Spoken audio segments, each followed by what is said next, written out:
दरभंगा के रत्नोपट्टी के रहने वाले प्रोफेसर गुरुमुख शरण सत्संगी की बेटी प्रिया सत्संगी ने अपने प्रथम प्रयास में ही 64वीं बीपीएससी की परीक्षा में सफलता हासिल कर ली है।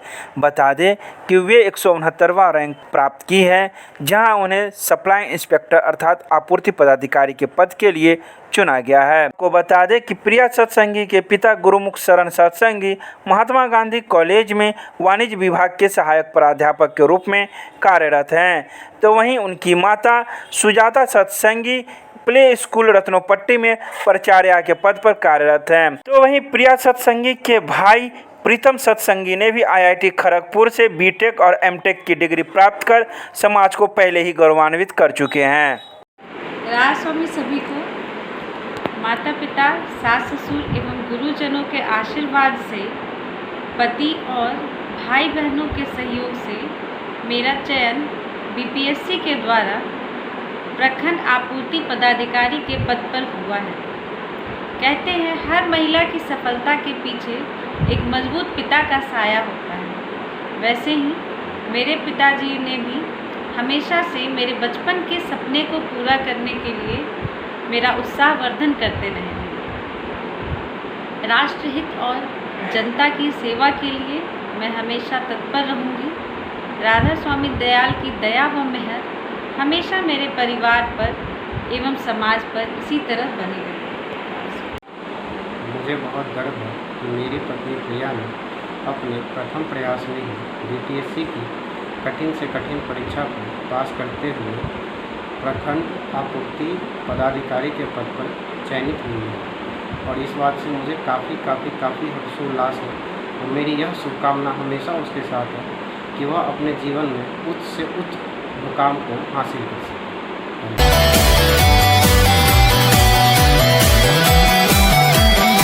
दरभंगा रेलवे जंक्शन से 27 जून से फिर से गुजरेगी कामाख्या कटरा मेल एक्सप्रेस। बता दें कि पिछले कोरोना महामारी के दौरान इस ट्रेन को बंद कर दिया गया था, जिसे अब 27 जून से फिर से प्रारंभ कर दिया गया है। वहीं अब यह ट्रेन जो 05:655 जो कामाख्या से खुलती है और दरभंगा में सोमवार को दिन में 3:45 पर पहुंचती है, तो वहीं यह गाड़ी 05:656 जो कटरा से खुलती है और दरभंगा होते हुए कामाख्या जाती है। ये गाड़ी गुरुवार को दरभंगा जंक्शन पर दिन के 1:30 बजे पहुंचेगी। बता दें वैष्णो देवी जाने वाले यात्री इस ट्रेन से काफ़ी लाभान्वित होंगे।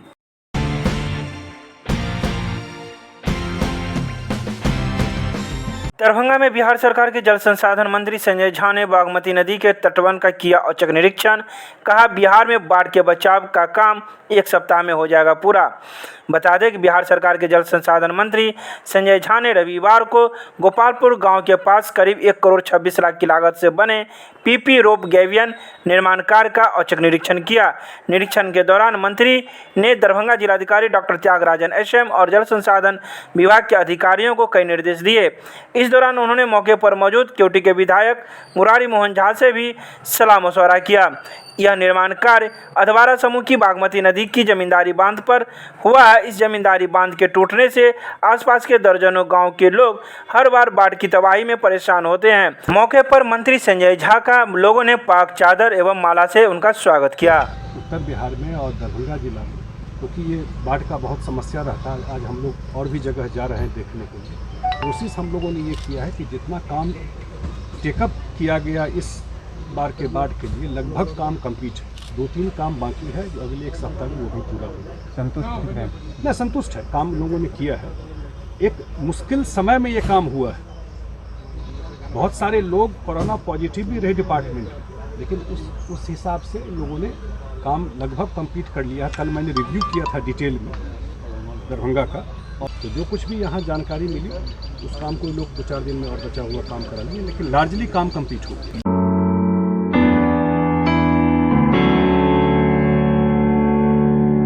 नवगठित संस्कृत शिक्षक परिवार द्वारा संस्कृत भूत, वर्तमान और भविष्य विषय पर विचार गोष्ठी ऑनलाइन के माध्यम से किया गया। इस विचार गोष्ठी में कई वक्ताओं ने भाग लिया।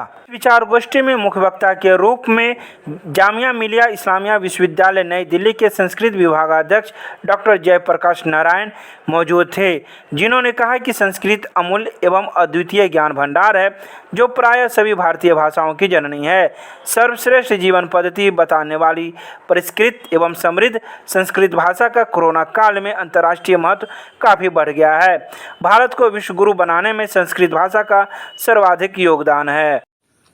आज नवगठित संस्कृत शिक्षक परिवार के तत्वावधान में संस्कृत भूत, वर्तमान और भविष्य विषयक विचार गोष्ठी का आयोजन किया गया। इस संगठन में 350 के लगभग शिक्षक हैं, जो विद्यालय से लेकर के महाविद्यालय, विश्वविद्यालय तक के हैं। बिहार के अलावा दिल्ली, असम, बंगाल, राजस्थान, हिमाचल प्रदेश, सब जगह के शिक्षक इसमें शामिल हैं। और उद्देश्य है संस्था का कि हम संस्कृत के विकास के लिए काम करें, एक दूसरे को विचार विमर्श का लाभ उठाएं। और आज इस विषय पर जो विचार गोष्ठी हुई है, उसमें बहुत दूर दूर के विद्वान जुड़े हैं। JNU से, BHU से, संपूर्णानंद संस्कृत विश्वविद्यालय से, बिहार के पटना, बिहार शरीफ, गोपालगंज, वैशाली इत्यादि जगहों से वक्ताओं ने अपने बात को रखा बहुत अच्छे तरीके से।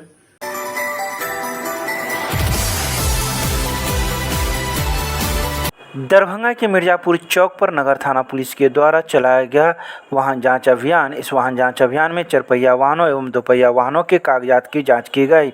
जिन वाहन चालकों के पास पूरी कागजात नहीं थी, ऐसे वाहन चालकों से जुर्माने काटे गए। साथ ही हेलमेट नहीं पहनने वाले 2 पहिया वाहन चालकों से भी जुर्माने काटे गए।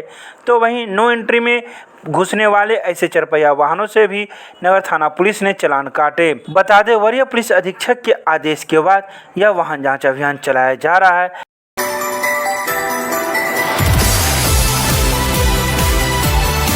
दरभंगा के सर्वोदय स्कूल में कोविड टीका एक्सप्रेस के माध्यम से 45 साल से ऊपर के लोगों को दिया गया कोविड का टीका। बता दें कि बिहार सरकार एवं जिला प्रशासन ने अपने लक्ष्य को निर्धारित किया हुआ है। ये प्रत्येक व्यक्ति को दिया जाना है। खासकर 45 साल से अधिक की उम्र वाले लोगों को अभी कोविड टीका देने का अभियान चलाया जा रहा है, जो प्रत्येक वार्ड एवं मोहल्ले में जा जाकर कोविड टीका एक्सप्रेस के द्वारा यह दिया जा रहा है। इस कोविड टीका एक्सप्रेस के माध्यम से 150 लोगों को प्रत्येक दिन कोविड टीका देने का लक्ष्य निर्धारित किया गया है। यहाँ हम लोग जो है DM सर के द्वारा और CS सर के द्वारा और सरकार के द्वारा जो टीका एक्सप्रेस चलाया गया है, उसके तहत आज हम लोग सर्वोदय स्कूल में आए हैं। यहाँ 45+ वाले का टीकाकरण हो रहा है। कितने लोगों को देने का लक्ष्य रखा गया? आज 150 का है। 150। तो अगर उससे ज़्यादा हो जाएगा तो फिर क्या होगा? तो फिर उसके बाद क्योंकि हम लोग का स्लॉट जो है वो लिमिट रहता है, अगर ज़्यादा हो जाएगा तो फिर बात करके ऊपर स्लॉट को जो है फिर और बढ़ाया जाएगा। तो फिर उसके बाद देखा जाएगा, अगर वहाँ से परमिशन मिल जाएगा क्योंकि नहीं और अगर भाई है तो फिर उस हिसाब से काम किया जाएगा। क्या नाम हुआ आपका? डॉक्टर योगेश कुमार। कहाँ से आए हैं? हम लोग यहीं CSC से।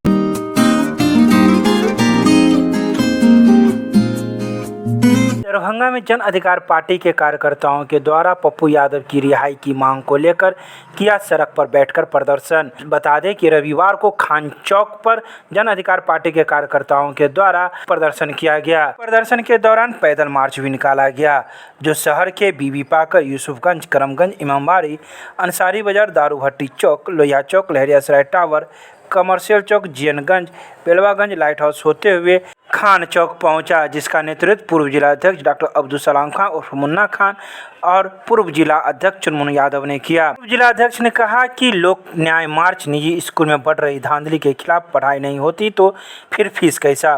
बिहार की चरमराई हुई स्वास्थ्य व्यवस्था एवं बंद पड़े प्राथमिक स्वास्थ्य के खिलाफ गरीब जनता की खाद्य सामग्री को चुराकर बेचने वाले खाद्य माफिया के खिलाफ निकाला गया है। जन अधिकार पार्टी के राष्ट्रीय अध्यक्ष पप्पू यादव को जो सरकारी तौर पर अपहरण कर कैद कर लिया गया है, उसके खिलाफ लोक न्याय मार्च निकालकर आम जनता को समझाने की कोशिश की गई है। पप्पू यादव ने जो हम लोगों को बताया कि न्याय के रास्ते पर चलते हुए अगर के बलि भी देना पड़े तो अपनी कुर्बानी दे देना, पीछे मत हटना। आज उन्हीं के रास्ते को पकड़कर आज ये हम बिहार सरकार को बताना चाह रहे हैं कि वो 30 दिनों से जेल में है। लगभग 30,000 से ज़्यादा लोगों की हत्या कर दी गई। हत्या मतलब कि दवा के बगैर, ऑक्सीजन के बगैर, जो प्राइवेट नर्सिंग होम माफिया है उन लोगों ने उनकी हत्या कर दी। इसका जिम्मेदार कौन होगा? क्यों नहीं बिहार सरकार पर 306 का मुकदमा किया जाए और इन लोगों को मुआवजा दिलवाया जाए। दूसरी बात है कि आज पप्पू यादव जेल के अंदर में सरकारी तौर पर अपहरण कर लिए गए हैं, इलाजरत हैं, उनको कोई देखने वाला नहीं है। अगर कि आज वो बाहर होते तो इनमें से 3,000 से ज़्यादा लोगों को, लगभग आधे से ज़्यादा लोगों को बचा चुके होते। लेकिन सरकार को ये अच्छा नहीं लगा। सरकार को क्या अच्छा लगा? सरकार साथ दे रही है अपने भू माफियाओं का, सरकार साथ दे रही है ऑक्सीजन माफियाओं का, सरकार साथ दे रही है दवा माफियाओं का, सरकार साथ दे रही है प्राइवेट हॉस्पिटल माफियाओं का। इसीलिए उसको बचाने के लिए जो एम्बुलेंस चोर थे उनका उद्भेदन किया, उनका पर्दाफाश किया। जो डबल इंजन की सरकार बीजेपी के गठजोड़ से पप्पू यादव को सरकार पर अपहरण कर लिया 32 साल पुराने केस में। उनको अब तक रिहा करना चाहिए था, रिहा नहीं हुआ। जन आंदोलन होगा, ये भी जन न्याय आंदोलन है। अगर अविलंब उनको रिहा नहीं किया गया तो सड़कों पर खून बहेगा, जिसका जिम्मेदार सीधे तौर पर बिहार की डबल इंजन सरकार होगी।